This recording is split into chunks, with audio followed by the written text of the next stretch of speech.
Assalamu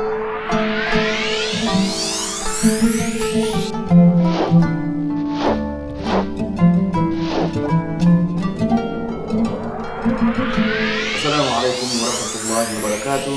Que la paix de Dieu soit sur vous. Aujourd'hui, notre leçon sur les enseignements bibliques cachés aux chrétiens va concerner le mois béni du Ramadan.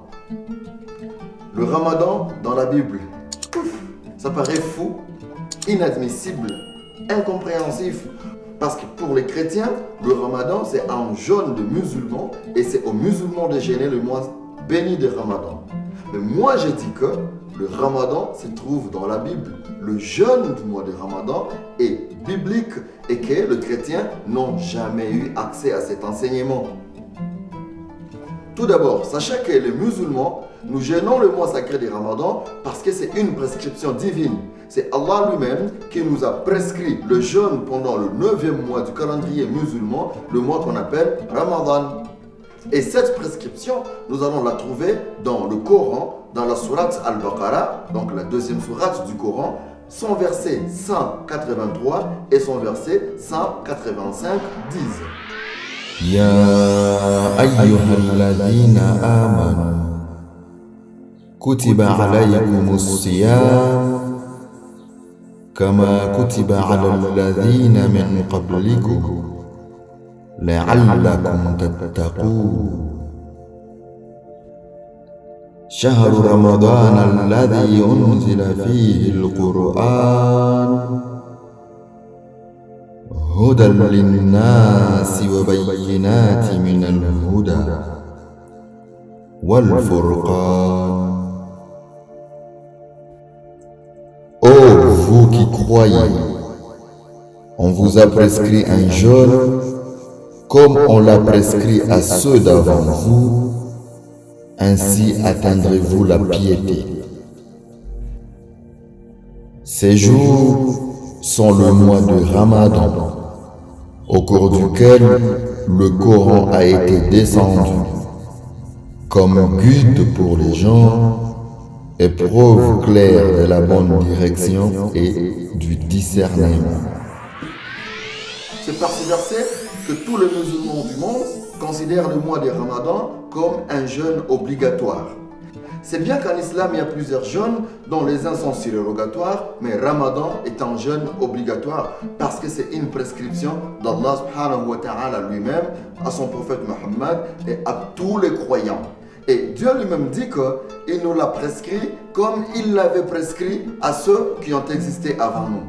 Ces termes, lorsque dans le Coran on dit « Alladhina min qablikum » ou ceux qui ont existé avant vous, ce sont les premiers croyants, donc ceux qui ont été monothéistes avant la venue du prophète Mohammed, qui sont les juifs et les nazaréens, donc disciples de Jésus.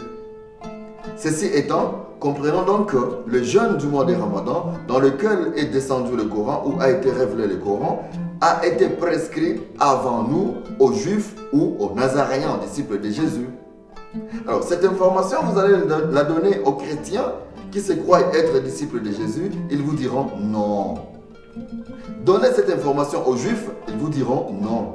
Pourtant c'est vrai, la Bible elle-même renseigne aussi sur le jeûne du mois de Ramadan, qui est le jeûne du 9e mois du calendrier lunaire.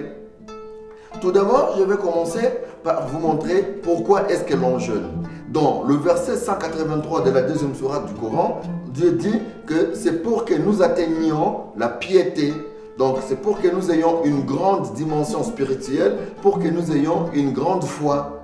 Donc l'on jeûne pour avoir la foi. Et qu'est-ce qu'a dit Jésus dans Matthieu chapitre 17, verset 19 jusqu'à 21? Alors les disciples s'approchèrent de Jésus et lui dirent en particulier: Pourquoi n'avons-nous pu chasser ces démons? C'est à cause de votre incrédulité, leur dit Jésus. Je vous l'ai dit en vérité, si vous aviez de la foi comme un grain de sévéné, vous diriez à cette montagne: transporte-toi d'ici, là, et elle se transporterait. Rien ne vous serait impossible. Mais cette sorte de démon ne sort que par la prière et par le jeûne. À en croire les dires du prophète Isa alayhi salam, Jésus fils de Marie, pour atteindre les niveaux élevés de la foi, il faut jeûner. Ainsi, on pourra facilement déplacer des montagnes d'un lieu à un autre ou alors de faire quitter n'importe quel démon. Donc, il faut avoir l'habitude de jeûner pour atteindre ces niveaux spirituels. Ainsi, le Coran a dit, pour avoir la piété, pour avoir la crainte de Dieu, pour avoir une foi trop élevée, il faut jeûner. Et le jeûne que le Coran nous a parlé, c'est le jeûne du mois de Ramadan, qui est le 9e mois du calendrier musulman. Mais est-ce que le jeûne du 9e mois est aussi cité dans la Bible? Cette question posée là à tous les chefs des églises chrétiennes, diacres, diaconesses, pasteurs, bergers, prêtres, moines, abbés, papes, allez même à vos prophètes parce que vous en avez aujourd'hui, personne ne va te dire que, bien sûr, il faut jeûner le 9e mois du calendrier lunaire. Pourquoi? Parce qu'il cache cette information afin que les chrétiens n'y tombent pas dessus, parce que les chrétiens se poseraient beaucoup de questions une fois trouvé que la Bible recommande aux gens de jeûner le 9e mois du calendrier, qui est ce 9e mois, et le Ramadan chez les musulmans, qui est le 9e mois de notre calendrier. Mais parce que nous donnons un enseignement biblique caché aux chrétiens, nous on dévoile tout, vous allez le trouver dans Jérémie, chapitre 36, verset 9, qui dit: La 5e année de Joachim, fils de Josias, roi de Juda, le 9e mois, on publiera un jeûne devant l'Éternel pour tout le peuple de Jérusalem et pour tout le peuple venu des villes de Juda à Jérusalem. Ah oui, là tout est ouvert. Joachim, le roi de Juda, a demandé au 9e mois que tous les habitants qui vivaient à Jérusalem, sa capitale, et tous les habitants qui sont venus dans Jérusalem venant des villes de Juda, de jeûner pendant le 9e mois. Et le 9e mois du calendrier musulman, il s'appelle Ramadan.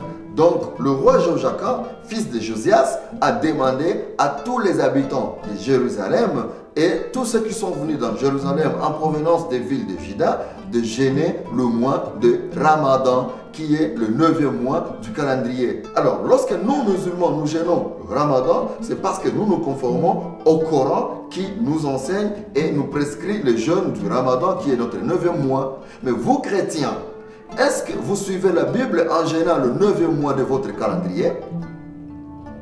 Posez cette question au pape, aux prophètes, aux diacres, aux diaconesses, aux évêques, aux curés, aux prêtres, aux abbés, aux frères, aux pasteurs, aux bergères et à n'importe qui chapeaute votre église chrétienne, il ne vous donnera pas la réponse. Pourquoi? Parce que ça doit être caché. Vous ne devez pas savoir que l'islam est bien enseigné dans la Bible. Et ça, c'est l'enseignement biblique caché aux chrétiens. Assalamu alaikum wa rahmatullahi wa barakatuh.